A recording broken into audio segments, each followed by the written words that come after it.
Hi hello family, ಎಲ್ಲರಿಗೂ ಅಮ್ಮಾಸ್ ಕೈರುಚಿ ಚಾನಲ್ಗೆ ಸ್ವಾಗತ. ಇವತ್ತಿನ ವಿಡಿಯೋನಲ್ಲಿ ನಾವು ತುಂಬ ಆರೋಗ್ಯಕರವಾಗಿರುವಂಥ ನುಗ್ಗೆಕಾಯಿ ಚಟ್ನಿ ಪುಡಿ ರೆಸಿಪಿನ ಹೇಗೆ ಮಾಡ್ಕೊಳ್ಳೋದು ಅನ್ನೋದನ್ನ ಈ ವಿಡಿಯೋ ಮೂಲಕ ತಿಳಿಸ್ಕೊಂಡು ಕೊಟ್ಟಿದ್ದೀವಿ. ಈ ಒಂದು ರೆಸಿಪಿಯಿಂದ ನಮ್ಮ ಇಮ್ಯುನಿಟಿ ಪವರು ಬೂಸ್ಟ್ ಆಗುತ್ತೆ, ಹಾಗೆ ನಮ್ಮ ಡೈಜೆಷನ್ ಸಿಸ್ಟಮ್ಗೆ ತುಂಬ ಒಳ್ಳೆಯದು, ಮತ್ತು ನಮ್ಮ ಹಾರ್ಟು ಮತ್ತು ಲಿವರ್ ಹೆಲ್ತ್ಗೂ ಕೂಡ ತುಂಬ ಒಳ್ಳೆಯದು ಈ ಒಂದು ನುಗ್ಗೆಕಾಯಿ ಚಟ್ನಿ ಪುಡಿ ರೆಸಿಪಿ. ಇಷ್ಟೆಲ್ಲ ಬೆನಿಫಿಟ್ಸ್ ಇರುವಂತಹ ನಮ್ಮ ಆರೋಗ್ಯಕ್ಕೆ ಉಪಯೋಗಕರವಾಗುವಂಥ ಈ ಒಂದು ರೆಸಿಪಿನ ಹೇಗೆ ಮಾಡೋದು, ಹಾಗೆ ಇದನ್ನು ಮಾಡೋದಕ್ಕೆ ಏನೆಲ್ಲ ಪದಾರ್ಥಗಳು ಬೇಕಾಗುತ್ತೆ ಅಂತ ನೋಡ್ಕೊಂಬರೋಣ ಬನ್ನಿ. ಇಲ್ಲಿ ಒಂದು ಬಟ್ಲಷ್ಟು ನುಗ್ಗೆ ಸೊಪ್ಪನ್ನು ಬಿಡಿಸಿಟ್ಕೊಂಡಿದ್ದೀವಿ, ಹಾಗೆ ಒಂದು ಗೆಡ್ಡೆ ಬೆಳ್ಳುಳ್ಳಿನ ಬಿಡಿಸಿಟ್ಕೊಂಡಿದ್ದೀವಿ, ಹಾಗೆ ಒಂದು 6-7 ಒಣಮೆಣಸಿನ್ಕಾಯಿನ ಬಳಸಿದ್ದೀವಿ.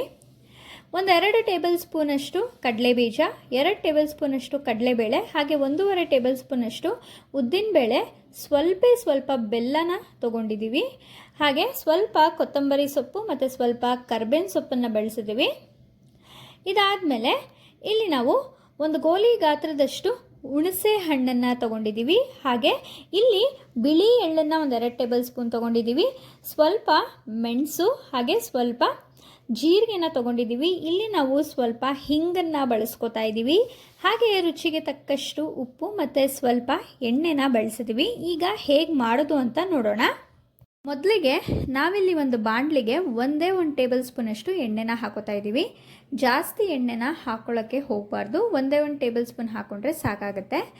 ಈಗ ನಾವಿಲ್ಲಿ ಒಣಮೆಣಸಿನ್ಕಾಯಿನ ಹಾಕ್ಕೊಂಡು ಎಣ್ಣೆಲಿ ಚೆನ್ನಾಗಿ ಫ್ರೈ ಮಾಡ್ತಾ ಇದ್ದೀವಿ. ನೋಡಿ, ಈ ರೀತಿ ಸ್ವಲ್ಪ ಕಲರ್ ಚೇಂಜ್ ಆಗಬೇಕು.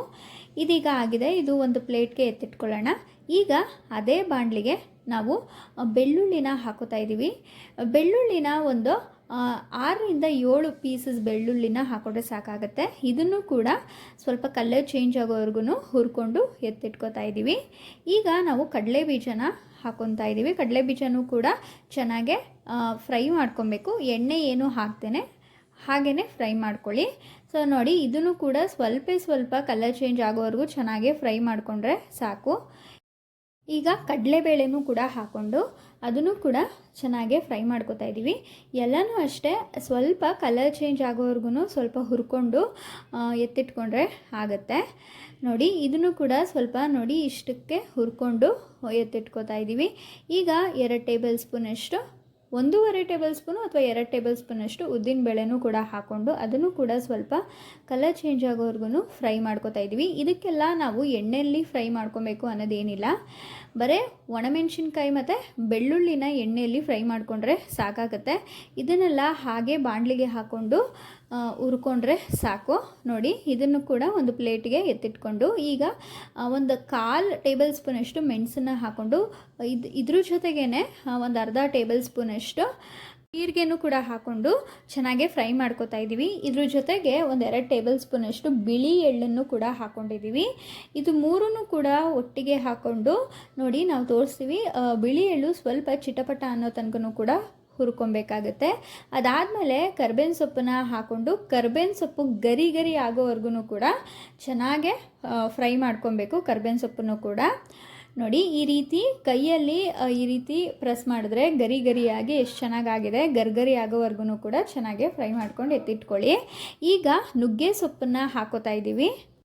ಇಲ್ಲಿ ನೀವು ನುಗ್ಗೆ ಸೊಪ್ಪನ್ನು ಚೆನ್ನಾಗಿ ಫ್ರೈ ಮಾಡ್ಕೋಬೇಕಾಗತ್ತೆ. ಇದು ಸ್ವಲ್ಪ ಕಲರ್ ಚೇಂಜ್ ಆಗಿ ನುಗ್ಗೆ ಸೊಪ್ಪು ಕೂಡ ಗರಿ ಆಗೋವರೆಗೂ ಕೂಡ ಚೆನ್ನಾಗೆ ಫ್ರೈ ಮಾಡ್ಕೋಬೇಕು. ಇಲ್ಲಿ ನೀವು ನುಗ್ಗೆ ಸೊಪ್ಪನ್ನ ಸ್ವಲ್ಪ ಬಿಸಿಲಲ್ಲಿ ಒಣ ಹಾಕ್ಬಿಟ್ಟು ಕೂಡ ಅದಾದಮೇಲೂ ಫ್ರೈ ಮಾಡ್ಕೋಬೋದು. ಇಲ್ಲಾಂದರೆ ನಮಗೆ ಬಿಸಿಲಲ್ಲಿ ಒಣ ಹಾಕೋಕ್ಕಾಗಿಲ್ಲ ಅಂದರೆ ಬೇಕಾದ್ರೆ ನೀವು ಹಸಿ ನುಗ್ಗೆ ಸೊಪ್ಪನ್ನು ಕೂಡ ನೋಡಿ ಈ ರೀತಿಯಾಗಿ ಫ್ರೈ ಮಾಡ್ಕೋಬೇಕಾಗತ್ತೆ. ನೋಡ್ತಾ ಇದ್ದೀರಲ್ಲ, ಕಲರ್ ಚೇಂಜ್ ಆಗ್ತಾ ಇದೆ.